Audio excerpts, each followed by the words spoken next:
ਅਸਲਾਮੁਅਲੈਕਮ ਜੀ। ਮੈਂ ਅੱਜ ਗੋਜਰੇ ਬੈਠਾ ਸੀ ਇੱਥੇ ਪ੍ਰਿੰਟਿੰਗ ਪ੍ਰੈਸ ਤੇ ਬਜ਼ੁਰਗ ਆਏ ਤੇ ਜਦੋਂ ਬੋਲੇ ਨਾ ਤਾਂ ਮੈਨੂੰ ਲੱਗਿਆ ਵੀ ਬਜ਼ੁਰਗ ਜਿਹੜੇ ਨਾ ਇਹ ਲੁਧਿਆਣੇ ਦੇ ਆ ਤੇ ਹੈਗੇ ਵੀ ਗੁੱਜਰ ਆ।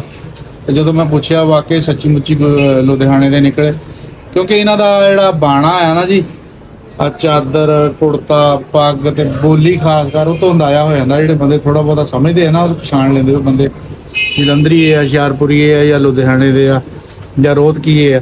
ਤੇ ਬਜ਼ੁਰਗੋ ਆਪਣਾ ਕਿਹੜਾ ਪਿੰਡ ਆ? ਜਗਰਾਵਾਂ।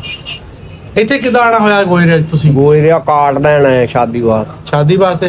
ਕਿਹਦਾ ਵਿਆਹ ਆ? ਬੇਟੀ ਦਾ। ਅੱਛਾ, ਬੇਟੀ ਦਾ।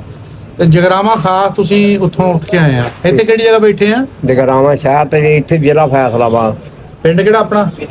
ਗੋਕੂਵਾਲ ਪਿੰਡ ਦੇ 276 75 ਦੇ ਨਾਲ ਹੀ ਆ। ਨਾਲ ਹੀ। ਅੱਛਾ। ਇਸ ਪਿੰਡ 'ਚ ਹੋਰ ਕੌਣ ਬੈਠੇ ਆ? ਹੋਰ ਜਿਹੜੇ ਥੋੜੇ ਘਰ ਸਾਡੀ ਬਰਾਦਰੀ ਦੇ ਥੋੜੇ ਆ, ਬਾਕੀ ਰਾਈ ਬਰਾਦਰੀ ਹੈ। ਅੱਛਾ, ਇਹ ਪਹਿਲੇ ਬੈਠੇ 1908 ਵਾਲੇ। 1908 ਵਾਲੇ 12 ਬਾਦ ਹੋਈਆਂ। ਬਾਦ ਹੋਈ ਆ, ਉਦੋਂ ਆਏ ਆ 2-2 ਮਰਬੇ ਵਾਸਤੇ। ਅੱਛਾ। ਇਹਨਾਂ 2-2 ਮਰਬੇ ਜ਼ਮੀਨ ਬਾਦ ਕੀਤੀ। ਆਪਾਂ ਨੂੰ ਪੂਰੀ ਮਿਲ ਗਈ ਸੀ ਜ਼ਮੀਨ। ਆਪਾਂ ਆਣ ਕੇ ਮੋਦੀ ਲਈ ਅੱਧਾ ਮਰਬਾ ਜਿਹੜਾ ਸੀ ਨਾ ਪਿੱਛੋਂ ਬਾਬੇ ਦਾ। ਬੱਕਰੀਆਂ ਰੱਖੀਆਂ ਸੀ ਪਹਿਲੇ? ਨਹੀਂ, ਹਾਂ, ਸਾਡਾ ਜ਼ਿਮੀਂਦਾਰ ਉੱਥੇ ਵੀ ਸੀਗਾ। ਬੱਕਰੀਆਂ ਮਾਲ ਨੂੰ ਰੱਖਿਆ ਹੋਇਆ। ਮਾਲ ਤਾਂ ਰੱਖਿਆ ਹੁੰਦਾ ਨਾ, ਉੱਥੇ ਵੀ ਰੱਖਿਆ, ਇੱਥੇ ਵੀ ਰੱਖਿਆ। ਇੱਥੇ ਸਾਡੇ ਕੋਲ ਮੱਝਾਂ, ਗਾਈਆਂ, ਘੋੜੀਆਂ, ਹਰ ਸ਼ੈ। ਮਾਸ਼ਾਅੱਲਾ। ਕਾਰਡ ਤੁਹਾਡਾ ਬਣ ਕੇ ਆ ਗਿਆ ਜੀ। ਬਿਲਕੁਲ। ਤੇ ਬਜ਼ੁਰਗਾਂ ਦੀ ਯਾਦਦਾਸ਼ਤ ਅਸੀਂ ਰਿਕਾਰਡ ਕਰ ਲਈ ਹੈ ਜੀ।